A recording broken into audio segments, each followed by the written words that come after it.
বৈষম্যবিরোধী ছাত্র আন্দোলন চলাকালে জাহাঙ্গীরনগর বিশ্ববিদ্যালয়ের শিক্ষার্থীদের উপর হামলার ঘটনায় 289 জন শিক্ষার্থীকে সাময়িক বহিষ্কার করা হয়েছে, যাদের সবাই ছাত্রলীগের নেতাকর্মী। এছাড়া হামলায় মদদ দেওয়ার অভিযোগে বিশ্ববিদ্যালয়ের 9 জন শিক্ষককে চাকরি থেকে সাময়িক বরখাস্ত করা হয়েছে।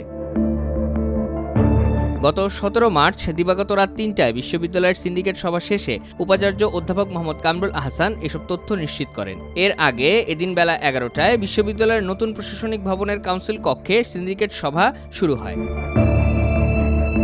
উপাচার্য অধ্যাপক মোহাম্মদ কামরুল আহসান বলেন, বৈষম্যবিরোধী ছাত্র আন্দোলন চলাকালে জাবি শিক্ষার্থীদের উপর হামলার ঘটনায় 289 জন ছাত্রলীগ নেতাকর্মীকে বিশ্ববিদ্যালয় থেকে সাময়িক বরখাস্ত করা হয়েছে। এছাড়া একটি অধিকতর তদন্ত কমিটি গঠন করা হয়েছে। ওই ছাত্রলীগ নেতাকর্মীদের মধ্যে যাদের ছাত্রত্ব শেষ তাদের সনদ স্থগিত করা হবে, যারা পরীক্ষা ও ভাইভা দিয়েছে তাদের ফলাফল স্থগিত করা হবে এবং নিয়মিত শিক্ষার্থীদের সাময়িক বহিষ্কার করা হবে।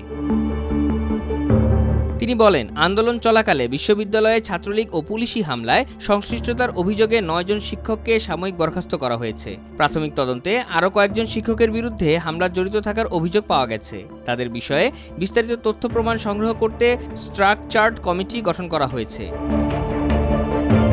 এদিকে হামলার ঘটনায় অভিযুক্তদের মধ্যে বিশ্ববিদ্যালয়ের তৎকালীন উপাচার্য অধ্যাপক মোহাম্মদ নুরুল আলম এবং রেজিস্ট্রার আবু হাসান অবসরে চলে যাওয়ায় তাদের পেনশন সুবিধা বাতিলের সিদ্ধান্ত হয়েছে।